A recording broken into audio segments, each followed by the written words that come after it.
Shalom, this is Mary Omni from the World Government House of King David, Holy Covenant Constitutional Enforcer.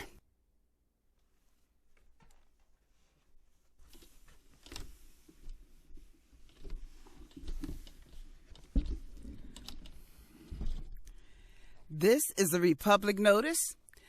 The title of this Republic Notice is called White Women Voting Rights Declared War on the Black Man's Scepter. White women's voting rights declared war on the black man's scepter. It's 2013. We almost a year into the cosmic alignment 12-21-12. Almost a year. Isn't it exciting? This is an exciting time to be in. It's such an exciting time to be the generation that we are, the 14th generational biblical inheritors that will see the millennium kingdom come in to view, that will be alive, some of us to see them begin to know that King of Kings, Lord of Lords is God, is Lord, is ruler over this planet. It's going to be amazing. So, I do a lot of videos, and some of my videos, they're very realistic. I don't cut corners with you. I give you raw truth. And sometimes that raw truth can be a little bit overwhelming. So sometimes you need to take a break. So from now on, before I give you the raw truth, I'm going to talk about how it's great to be alive, to experience the time of revelation, because it's the revolution. Revelation and revolution only have the difference of a vowel, the E and O. Revelation, revolution. The revolution of the earth kingdom come where King of Kings, Lord of Lords are Hamashiach of the nation of Judah, Black Israel, and Holy Covenant Constitutional North America will be revealed. Okay, the white woman's vote declared war on the black man's scepter. I have a few minutes to get in this, so I'm going to talk a little speedy. Listen to the tape twice so you can really get a good understanding of it. The white woman vote, the suffrage movement in North America was a movement of mainly white women, and they pushed for voting rights, okay? Now, they had always had contractual rights. They had a right to legal and contractual rights because they had a right to own slaves in this country.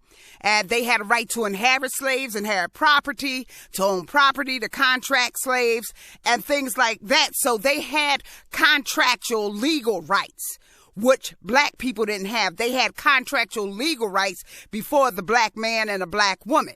Now, their contractual legal rights was something that they accepted and did not push for voting rights. They had contractual legal rights to own slaves a long time. And they sat at the table and they sat, and they didn't demand voting rights. It wasn't until after black people became constitutionalized as citizens and the black man got the 15th Amendment voting amendment that they started really getting stirred up about this voting issue. It wasn't a problem before. They was just happy to be propped up in privilege, to have contractual ownership right to inherit slaves and to own the black man and black woman.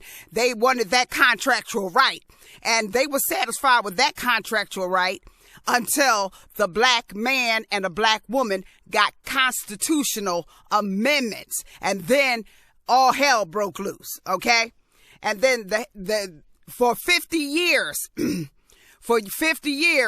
they pushed and they gnashed their teeth in little patches here and there in social movements until they got this so-called 19th Amendment prize vote, which came 50 years in 1920 after the black man built-in vote of the 15th Amendment. Built in, I say built in because it's automated.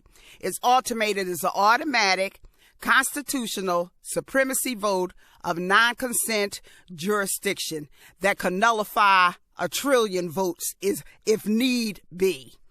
non-consent supremacy, built-in automatic vote of non-consent jurisdiction, the Scepter, the New Jerusalem wall that the black man inherited from the blood spill of the Buffalo Soldiers. The New Jerusalem wall, King Yeshua gave as heirship to his sons in North America. Okay, so we're talking about a major cosmic amendment, the 15th Amendment, because it really belongs to the King of Kings, Lords of Lords. Now, he allowed his sons to inherit this amendment, but it's his new Jerusalem wall that he made sure was built from the Revolutionary War in North America and the Civil War in North America, in which the infantries of black men died and shed blood. So it's a blood plasma contract we're talking about here. And this 15th Amendment is a blood plasma contract. And the 14th Amendment, which is the black woman, she gives birth to the black man, so she gives birth to the 15th Amendment.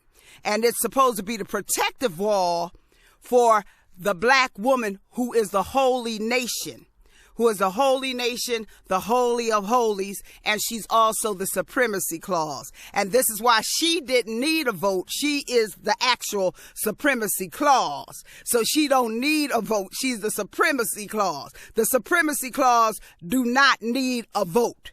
The black man needed a vote. He got a vote, and it was built in with automatic jurisdiction of non-consent supremacy to nullify anyone who will try to come near that wall to govern the amendments, to try to govern the wealth, to try to steal the wealth. They could trample it, but by contract, they would be nullified. So here comes this 19th Amendment that was finally gotten in 1920. But here's the caveat emptor of it all. The caveat emptor is, first of all, it came 7 years after 1913 Woodrow Wilson birth of a new nation.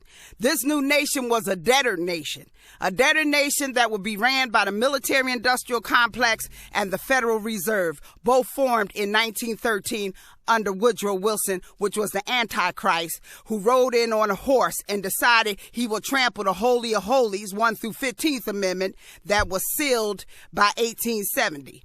He decided he would trample the Holy of Holies, and he would burn the cross as his burning cross as his symbol, and the white horse and his Ku Klux Klan. He had the talking image of the beast to perpetrate these thoughts in the subconscious level of people, which means he had the media behind him.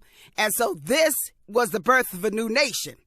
So this came way after the Black Man 15th Amendment vote, because the Black Man 15th Amendment vote was prior in 1870. The birth of a new nation came in 1913, and the white woman vote came in 1920, 7 years after birth of the new nation. So if she's 7 years after birth of the new nation, it was for this new nation as that's run by the military-industrial complex, and that's run by the Federal Reserve, global banking, gangsters or banksters. So that's what her vote was, to fuel the global military-industrial complex and global bankers, since it came after the birth of a new nation. Okay? So it was to trample the previous 1 through 15 preemptive amendments that holds the Bill of Rights from 1 through 10, and then the other amendments from 12 to 15. So this vote that she got was actually to war against the Black Man 15th Amendment, the Scepter wall of the New Jerusalem.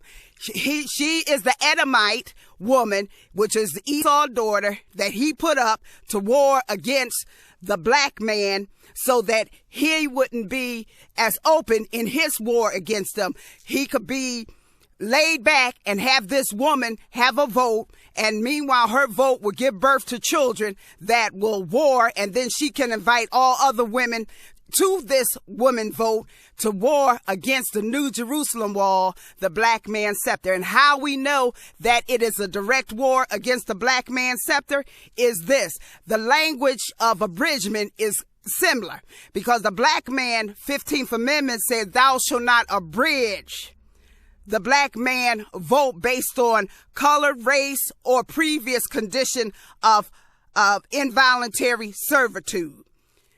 And the 19th Amendment says, thou shalt not abridge a woman's right to vote. So while she say thou shalt not abridge a woman's right to vote, she had to be in consent of contracts of abridgment against the black man vote. So what's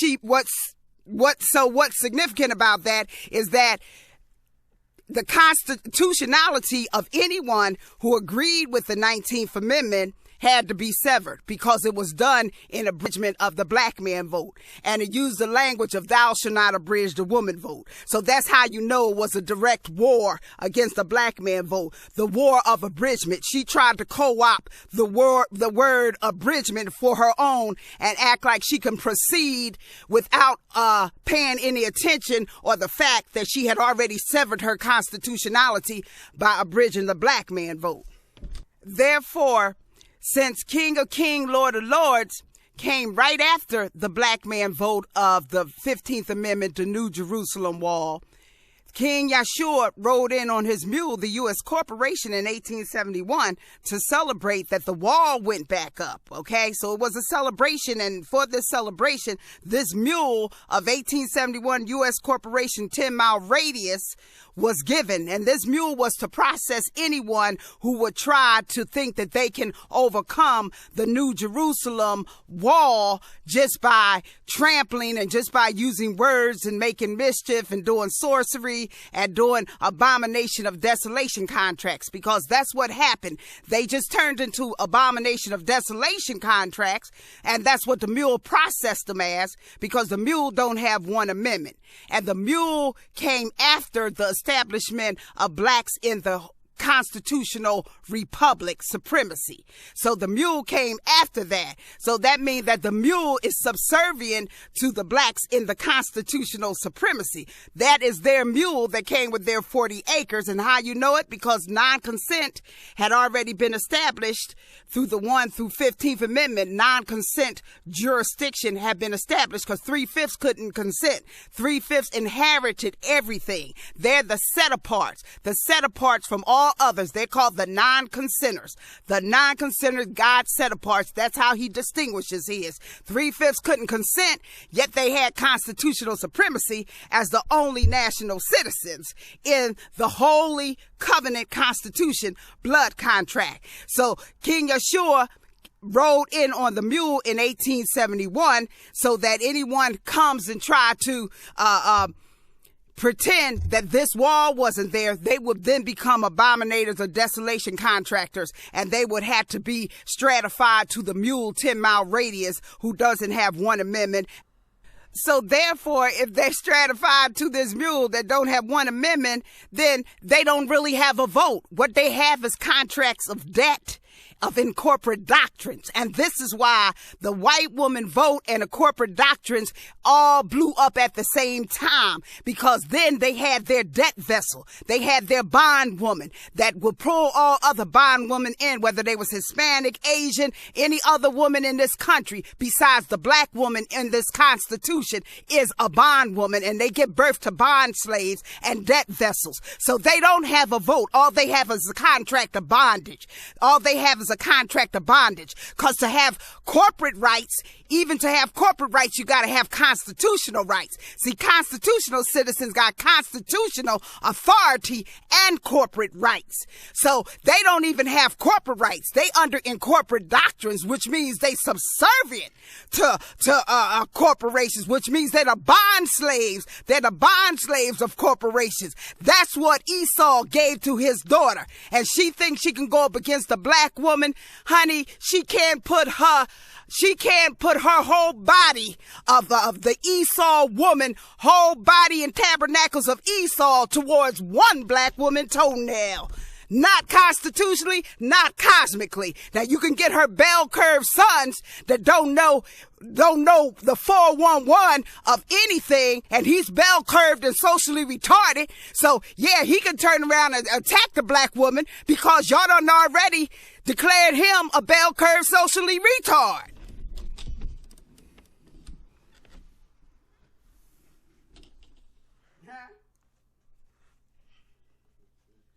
I got it. 15. This is Mary Omni from the House of King David. Shalom.